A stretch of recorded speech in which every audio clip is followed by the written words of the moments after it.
우리가 다 알다시피 어머니 주일입니다. 지난 1년 동안 정말 남편과 자식들을 위해서 희생과 사랑으로 열심히 헌신하느라 애쓰신 어머니를 통해서 여러분의 이 가정이 더욱더 행복하시고 강건하시고 하나님의 그 약속하신 축복들이 다 임하게 되시기를 주님의 이름으로 축복합니다.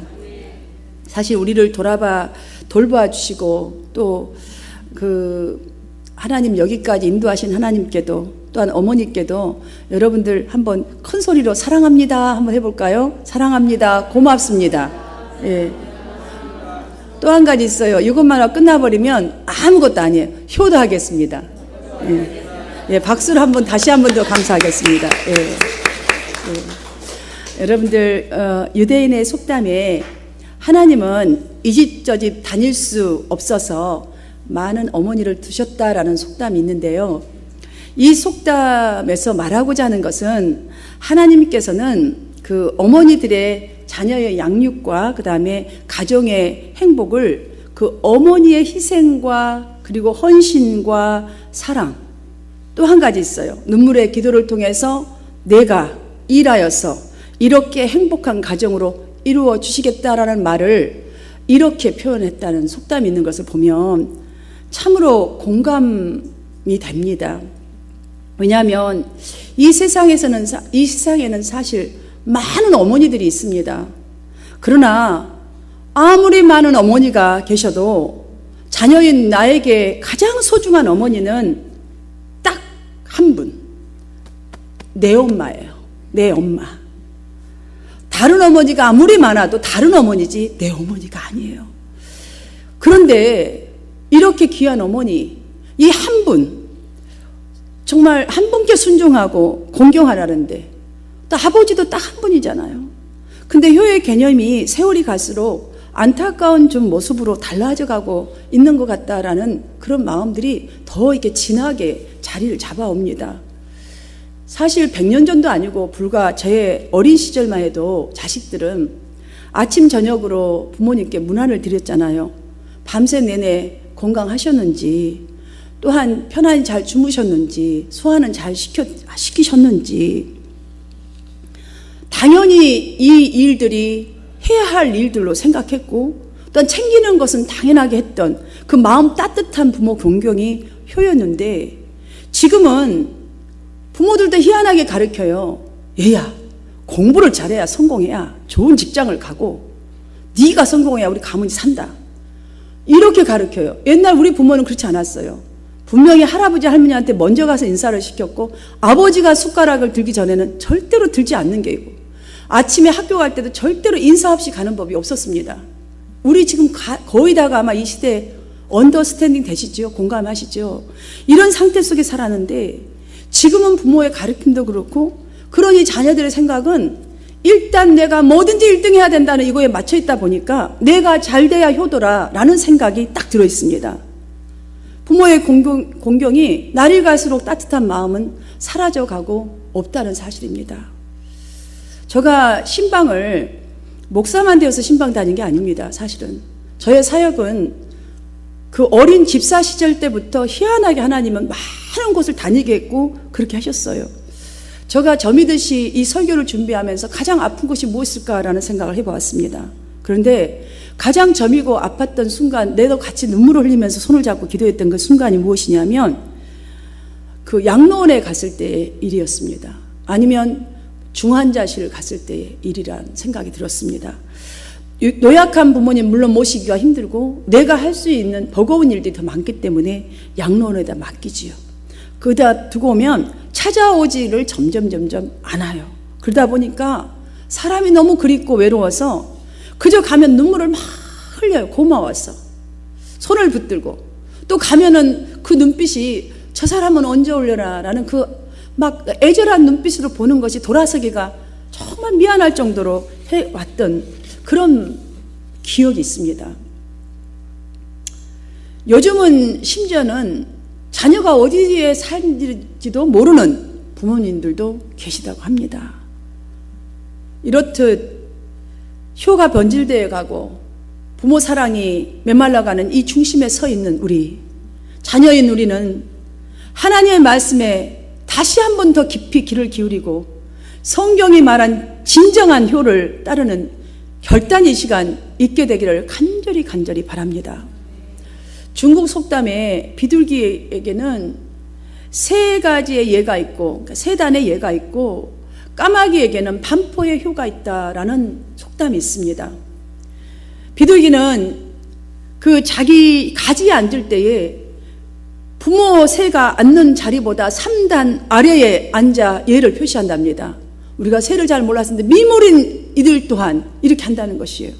까마귀는 우리가 몰라서 그렇죠. 우리는 항상 새들은 삐약삐약 하면서 둥지에 있으면 엄마 새, 아빠 새가 물으다가 넣어주는 것만 생각하잖아요.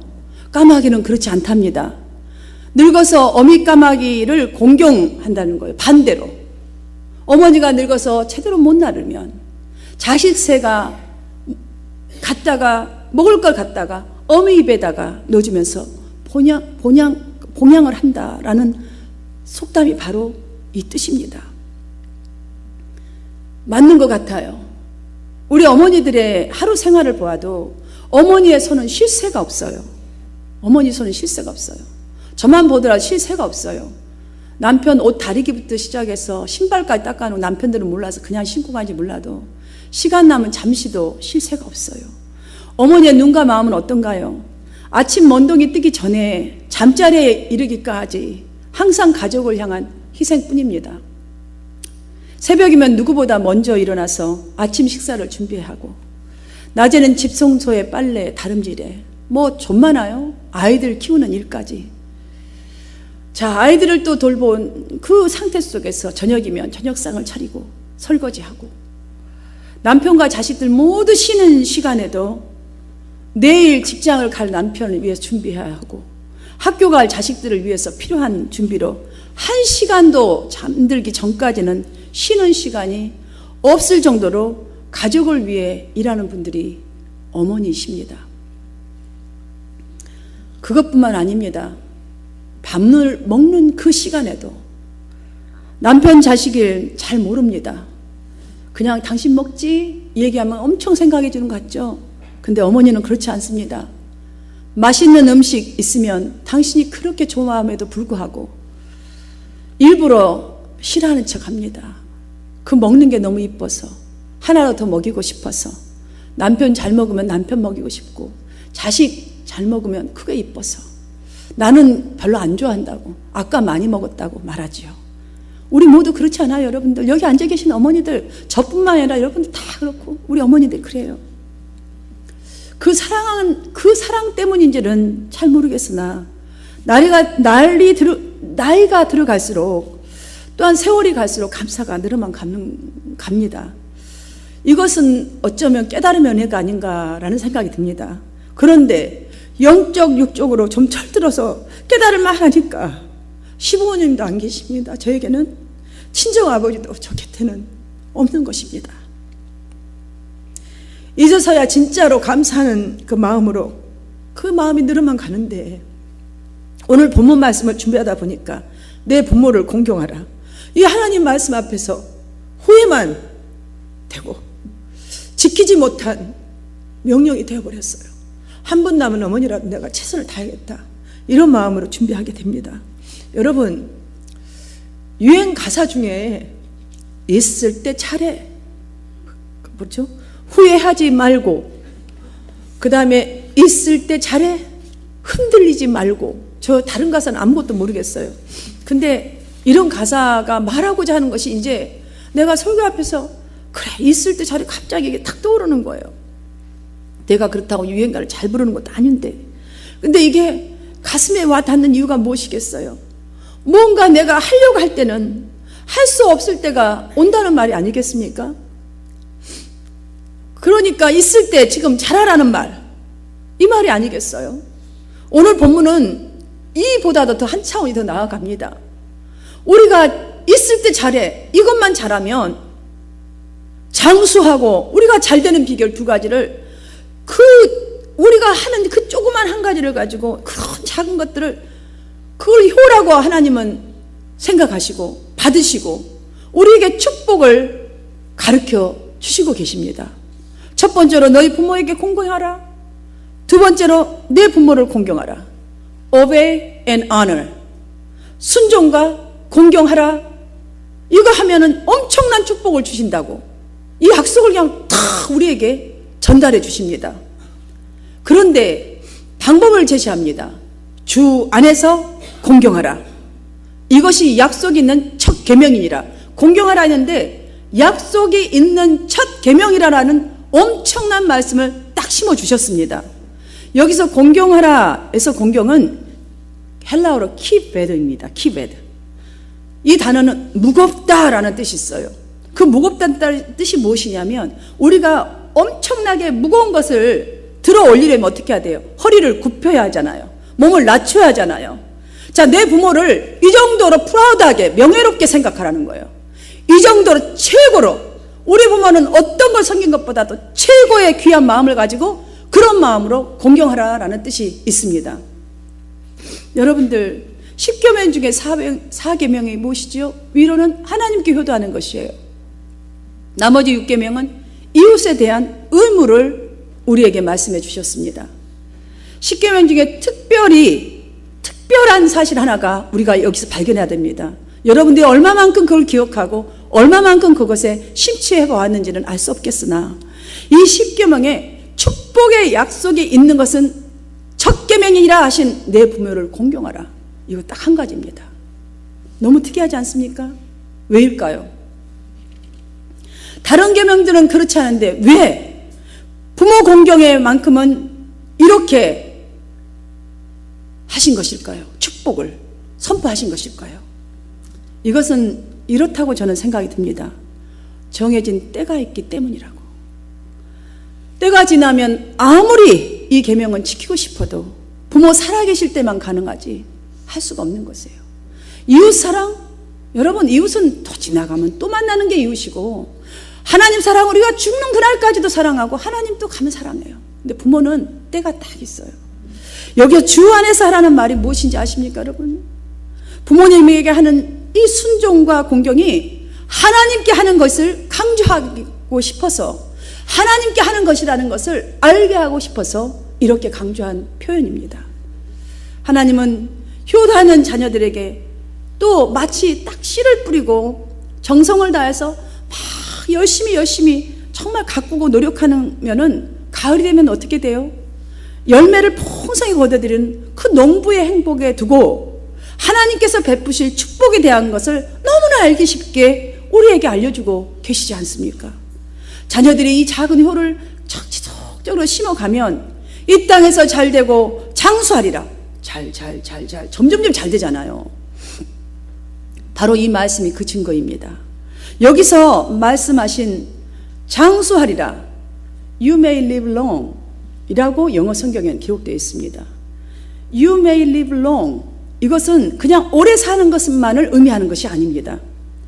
우리가 그래서 많은 연구를 해야 됩니다. 말씀을 전할 때는. 우리가 장수한다 그러니까 그냥 오랫동안 건강하게 잘 사는 축복을 주시는구나 라고 생각하지만 영생을 영원히 누릴 만큼 그 축복과 아울러서 이 땅에서의 형통한 인생을 쫙 받는다는 그 의미가 있어요. 그러니 우리가 얼마나 이 잘 자란 효 하나가 하나님은 기억하시고 엄청난 축복을 준비하고 계신다는 사실을 깨달아 아는 이 시간 되시기를 바랍니다.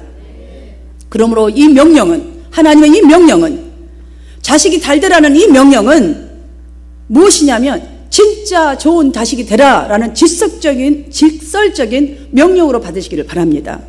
왜냐하면 이미 신명기에서는 신명기 5장 16절에서도 출애굽기 20장 12절에서도 축복에 대한 말씀은 이미 선포해 주셨습니다. 너는 내 하나님 여호와께서 명령하신 대로 내 부모를 공경하라. 그리하면 내 하나님 여호와가 내게 준 땅에서 내 생명이 길고 복을 누리리라 라고 이미 말씀하셨어요. 아멘입니까? 하나님께서 효부 효자를 이렇게 축복하심을 여러분 믿으시고 부모님이 살아계실 때에 효도의 기회를 절대로 놓치지 않고 쟁취하시고 행하시기를 주님의 이름으로 축복합니다. 그럼 우리가 참 실천해야 될 효가 너무나 많겠지만 실질적으로 할 수 있는 좀 한 10가지 정도를 함께 나누어 보고자 합니다. 하나, 부모님을 이해하려고 노력하는 것입니다. 사실 속상하셔도 부모님들은 자기 자신을 바꾸고 또 바꾸고 아이의 입장을 내려가 주셔서 우리를 얼마나 이해 많이 해주셨어요. 부모님도 연세가 들면요, 딱 우리가 철없어서 했던 그런 일들을 많이 합니다. 왜냐하면 기억력도 새하얘지고 마음도 소심해져서 희한하게 별것도 아닌 것을 트집을 잡으시고 고집 부릴 때가 많아요. 그런데 그 이유를 파악해 보면 하고 싶은 이야기를 제대로 하시지 못해서라고 합니다. 그래서 우리가 좀 이해를 해주면 좋은데 우리가 안 듣는 거예요. 애들도 그렇잖아요. 꼭 부모님만 그래요? 우리 아이들도 뭐 좀 몇 마디 이렇게 하려고 그러면 듣지도 않아요. 또 시작이야 하고 문을 닫고 들어가잖아요. 하고 싶은 말을 제대로 못하니까 아주 힘든 거예요, 부모님은. 둘, 신앙생활을 하시도록 꼭 해야 합니다. 왜냐하면 믿음 안에서 계시면 천국에 대한 소망을 갖게 해드리게 되기 때문에 마음의 안정과 평안을 가질 수밖에 없습니다. 말씀을 듣고 위로받고 또한 소망이 생기게 되지요. 효도 중에 가장 큰 효도입니다. 셋, 사소한 병이 들지라도 병원으로 빨리 모시고 가야 합니다. 연로하신 어머니의 입에서 특별히 어머니들이 그렇습니다. 가장 떠나지 않는 말, 어서 죽어야 됩니다. 어서 죽고 싶다. 여러분들 그 말씀대로 믿으시면 절대로 안 됩니다. 엄마 어서 죽고 싶어? 그러고 절대로 믿으시면 안 돼요. 그만큼 건강에 대한 근심이 많다는 사인이에요. 내 건강 좀 챙기고 싶다는 소리예요. 부모님들이 보십시오. 정말 권사님식이나 되시고 그리스도임에도 불구하고 개똥밭 불러도 이 세상이 좋지, 이 세상이 낫단다 이렇게 말하잖아요. 뭔 개똥밭 굴러는 이 세상이 나아요. 천국이 낫지. 이 말씀을 하실 때 많잖아요. 그런데 이것이 바로 무슨 말씀이냐면 생명에 대한 애착심이 얼마만큼 많다는 것을 지금 증거하는 사인이에요. 그러니까 좀 내 건강 좀 챙겨라 뭐 이 소리예요. 다섯, 가능한 한 많은 대화를 나누는 것이에요. 제가 매일 엄마한테 전화드려요. 근데 때로는 한 2번 정도 이렇게 찜을 갖다가 전화드리면 어머니, 우리 엄마는 목욕탕에 들어가면 1시간씩 2시간씩 그냥 앉아 계시는 게 취미세요. 그때는 통화가 안 되는 거예요. 아니면 잠시 밖에 이제 운동하러 나가실 때 통화가 안 돼요. 그럼 저가 바빠서 못할 때도 있지만 저 매일 드립니다. 여러분 바쁘면 못 찾아봬요, 사실은. 근데 전화는 할 수 있잖아요. 5분 전화, 2분 전화라도 하는 게 좋은 것 같아요. 제가 어느 날 생각해 보니까 저희 남편을 보니까 그렇게 하시더라고요. 그래서 내가 나도 저렇게 해야지 이런 생각이 들고 해보니까 참 좋아요. 엄마 오늘 뭐 드셨어요? 별말 할 거 없어요. 오늘 일어나서 운동해야 돼요. 날씨가 좋아요. 움직여야 이따가 다리가 안 쑤셔. 뭐 그냥, 그리고 엄마 막 쓸데없는 말을 뭐 텔레비 보는 얘기 하는 거예요. 뭐 연속극 얘기. 그럼 가만히 듣고 있어. 엄마 내가 올해까지 듣자 피곤해서 내가 힘들어서. 그리고 전화 끊을 때 있지만 오냐 그러면 얼른 끊으라 그러잖아. 내일 또 할게. 그리고 끊지요. 아버지들보다 어머니는 특별히 자식과의 이 대화 시간이 가장 즐겁고 행복하고 스트레스 아웃하는 시간인 것 같아요. 6번째, 자유롭게 쓰실 수 있도록 정기적으로 용돈을 드리는 것이에요. 생신이나 기념일 당연한 거라고 생각합니다. 부모님들도. 평소에 뭐 편이 아닐지라도 용돈을 드리면요, 그 어머님과 아버님들의 마음이요 부자로 만들어지려는 방법이에요. 이거 조그만 거 받고도 엄청 기뻐하고 막 자랑거린 거예요. 부자예요. 세상에 없는 그냥 부가 가슴에 막 채워지는 거예요. 7번째, 특별히 오늘은 어머니 날이기 때문에 제가 말씀드려요. 외모를 아름답게 가꿔드리는 것이에요. 저는 가끔 저가 가서 머리 길면 저가 잘라드려요. 왜냐하면 미용실에 언니가 있어도 시간이 못 맞추니까 그러면 좀 미안하게 생각 들어요. 그래도 잘 잘랐다고 칭찬해 주세요. 여러분 아무리 엄마가 나이가 많이 들어서 주름이 자글자글 하셔도 예뻐지고 싶은, 아름답고 싶은 그 여자의 본능은 절대로 꺼지지 않습니다. 8번째, 마음을 편안하게 해드리는 거예요. 이것은 무엇이냐면 마음을 편안하게 해드린다는 것은 제일 1순위로 부모에게는 자녀들이, 그러니까 형제 자매들이 이렇게 좀 화목하게 오해 있게 지내는 것이 가장 마음이 편하게 해드리는 것 같아요. 9번째, 소외감이 들지 않도록 함께 사시는 분들은 외출할 때 엄마 다리 아프니까 쉬고 계셔. 이거보다는 모시고 나가야 돼요. 왜냐하면 소외감을 느낀다고 한대요. 여러분들이 너무나 잘 알잖아요. 한자. 효자는 늙을 노예 더하기 아들 자가 합쳐진 글자가 효자입니다. 그런데요, 이 효자를 보시면 자식이 부모를 업고 있잖아요. 종교개혁자 마틴 루터는 부모는 세상에서 하나님을 대신하는 분이라고 이렇게 말했습니다.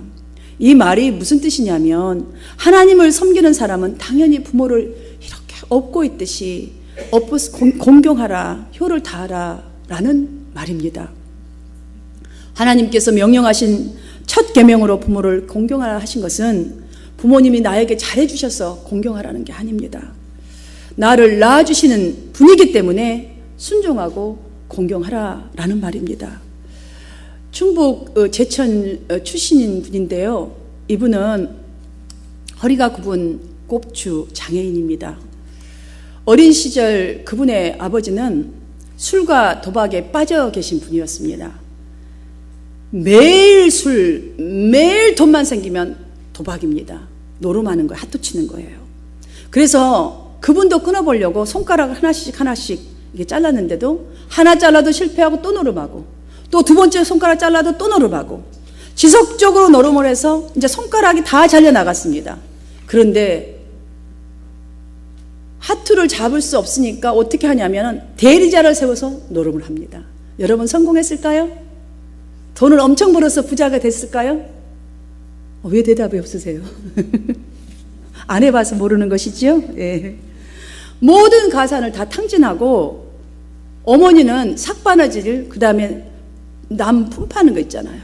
이런저런 일 마구 닥쳐 사시면서 겨우 가족들이 연명해 가는데, 그런데도 한밤중에 들어오는 아버지는 어머니를 닥달합니다.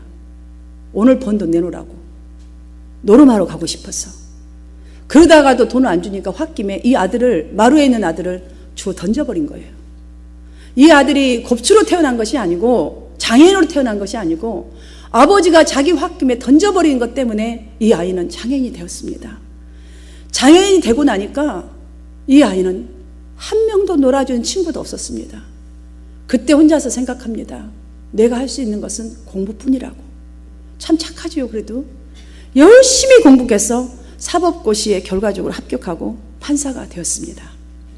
판사가 된 이 아들은 부모에게 어떻게 했을 것 같습니까? 어머니에게만 효 많이 했겠죠. 그렇죠? 대부분 사람들은 우리 엄마가 정말 이 자식들 이렇게 공부시키느라고 뼈 빠졌지. 정말 우리 엄마 때문에 내가 이렇게 했지. 이랬겠지요. 근데 이 아들은 어머니에게는 물론이지만 아버지에게도 지극정성으로 아버지를 공경합니다. 동네 사람들도 같은 판사, 같은 법정에서 일하는 모두가 칭찬 정도가 아니라 존경을 했습니다. 왜냐하면 효다하는 모습이 남달랐기 때문이었습니다. 그런데 이러한 효성에 까닭이 있었습니다. 그에게 복음이 쏙 들어간 거예요. 예수를 믿는 것뿐만이 아니라 이 말씀이 내 가슴 속으로 쏙 들어온 거예요. 그가 고백하는 것은 이렇습니다. 자식이 장성해서 부모 공경하는 것, 부양하는 것은 그건 효도가 아닙니다. 성경이 말씀한 나를 낳아주시는 분위기에 어떤 상황에 있다 할지라도, 어떤 부모라 할지라도 자녀로서 마땅한 도리요, 또한 참다운 신앙인의 마땅한 도리임을 알았기 때문입니다. 그렇습니다, 여러분. 하나님께서 자식들에게 이 명하신 부모에 대한 공경은 대가성이 없는 순종과 공경을 말씀한 것입니다. 그래서 하나님은 부모님에게 효도하는 자식에게 그래서 이러한 축복을 약속하신 것 같습니다. 그 약속들이 무엇인지 아십니까? 엄청납니다. 첫 번째, 형통하게 하십니다. 두 번째, 장수하게 하십니다. 영원까지, growing 모든 것들. 그 다음에 그 축복을 누리게 하신다는 거예요. 그래서 천대의 복을 받는 거예요. 하늘의 기업을 받는 축복을 약속하신 거예요. 그러나 우리에게 왜 주 안에서 하라고 하셨겠어요? 우리는 기억해야 합니다. 이 말씀을 꼭. 우리 자신의 노력만으로 되어지지 않기 때문이에요. 나의 생각만으로, 나의 의지만으로 너무나 안 되기 때문에 주 안에 살아.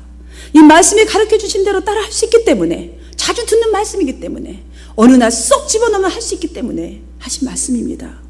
사랑하는 여러분, 이제부터 우리 한마음교회가 효의 바람을 일으키게 되기를 간절히 바랍니다. 돌아가시면 효도하려는 큰 계획을 아무리 우리가 세우고 있었다 한들 기회가 없습니다. 어머니의 희생의 사랑과 그 어머니의 은혜를 더욱더 우리가 감사함으로써 이 시간 한번 따라해 봅시다. 부모님께 더욱 잘하겠습니다. 한 몇 사람 한번 쳐다보세요. 몇 사람. 내가 더 잘하겠습니다. 더 이상 잘할 것도 없어 막 이런 사람도 있는데 너무나 우리 교회는 복받은 교회 같은데요. 네가 언제 잘했다고 또 이런 사람이 있는데 지금부터 더 잘한다잖아요. 우리 서로 잘합시다. 서로 잘합시다. 오늘 집에 가셔서는 제가 숙제를 내드리겠습니다. 자식을 만나든 부부를 만나든 부모님을 만나든 남편을 만나든 아내를 만나든 내가 더 잘하겠습니다. 이 숙제가 여러분이 저가 준 게 아니라 하나님이 이 시간에 축복 주시기 위해서 내린 것입니다. 꼭 고백하고 행동하시기를 주님의 이름으로 축원드립니다. 내가 더 잘하겠습니다. 여러분이 먼저 더 잘하셔서 이 땅에서 크게 하나님 주신 축복으로 성공하시고 장수하는 하나님의 약속의 축복을 누리는 우리 한마음 성도 모두가 되시기를 주님의 이름으로 축원합니다.